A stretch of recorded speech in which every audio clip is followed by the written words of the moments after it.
Some stories in scripture end in triumph, others end in restoration. But there are stories that seem to disappear into the silence of history.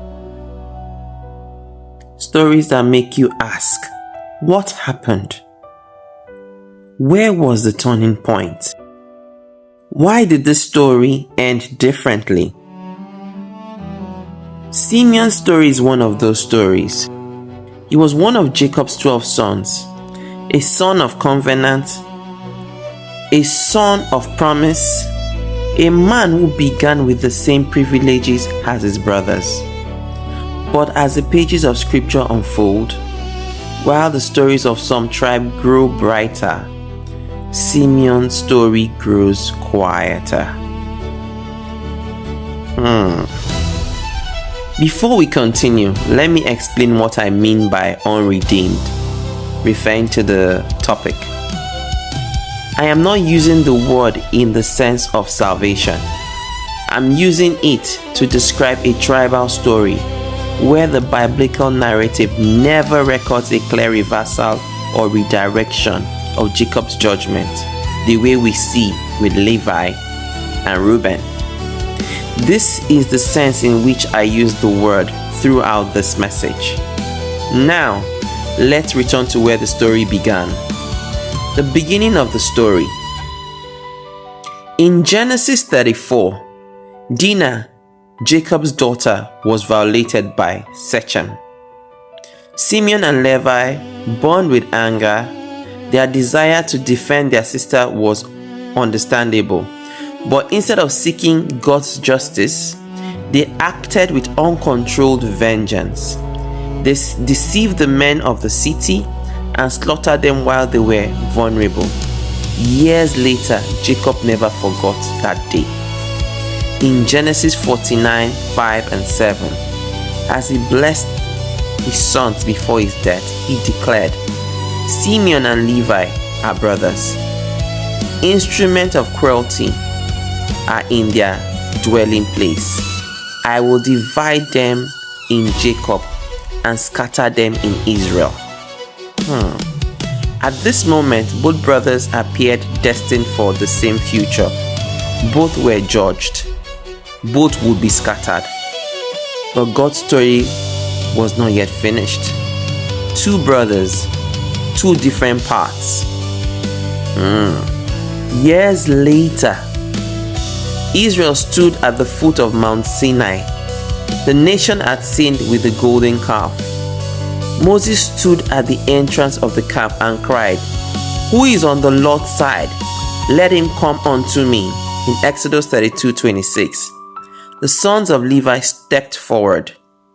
And from that moment, the tribe once remembered for violence became the tribe entrusted with the priestly service of Israel.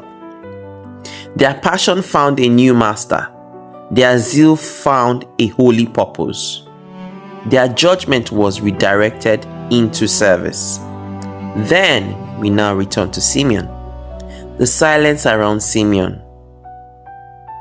Instead of a recorded turning point, Numbers 25 introduced us to Zimri, a Simeonite leader who openly defied God's command during Israel's rebellion at Baal Peor. Soon afterwards, the census in Numbers 26 reveals that Simeon's tribe suffered the greatest population decline among all the tribes of Israel.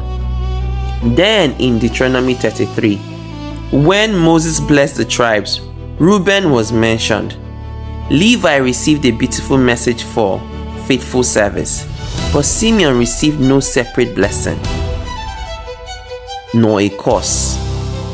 Later, under Joshua 19, Simeon's inheritance was placed within Judah's inheritance. And as the biblical narrative continued, the tribe gradually faded from prominence. The mystery. Now we must be careful. The Bible never said God rejected every individual from Simeon. It never says the tribe was beyond God's mercy. Neither does it say there was no opportunity for repentance. but it does leave us with a striking silence. It records a turning point for Levi. It records mercy for Reuben. Yet it never records a comparable tribal reversal for Simeon. Perhaps that silence itself is part of the lesson. Lessons from Simeon's story. Self-will must give way to God's will. Simeon's story reminds us that passion without submission becomes destruction. Good intentions are never enough. Strength without surrender to God can become our greatest weakness. God is not merely looking for passionate people. He's looking for surrendered people. Number 2, God remembers turning points. Throughout scripture, God delights in redirecting lives that genuinely return to Him. Levi had a turning point. His zeal was redirected. His future changed. Every believer needs a moment where self steps down and God takes His rightful place. Never underestimate the power of one genuine decision to obey God. Never. You cannot go wrong with obeying God. It's the ultimate that makes things work and align for you. 3. Uncorrected character eventually shapes destiny. I will repeat that. Uncorrected character eventually shapes destiny. Improving your character is a major part of transformation and restoration. Character ignored never remains hidden forever.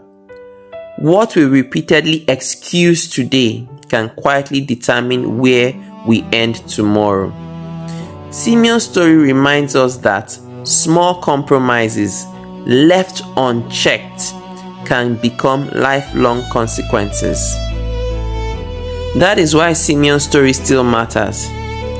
It is not preserved merely as the history of one tribe. It is preserved as both a warning and an invitation. The good news of Scripture is this: no life is beyond God's power to redeem. No weakness is beyond His power to transform. No failure is beyond God's mercy.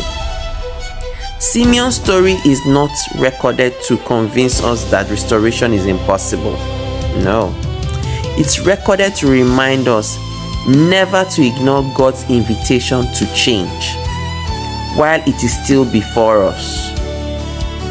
May our lives never fade because of uncorrected character. May we surrender every strength, every weakness, every ambition to the Lord.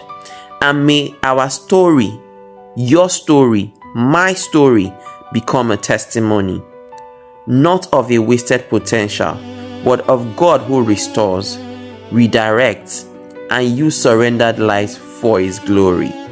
Amen. Thank you for listening. See you in the next one.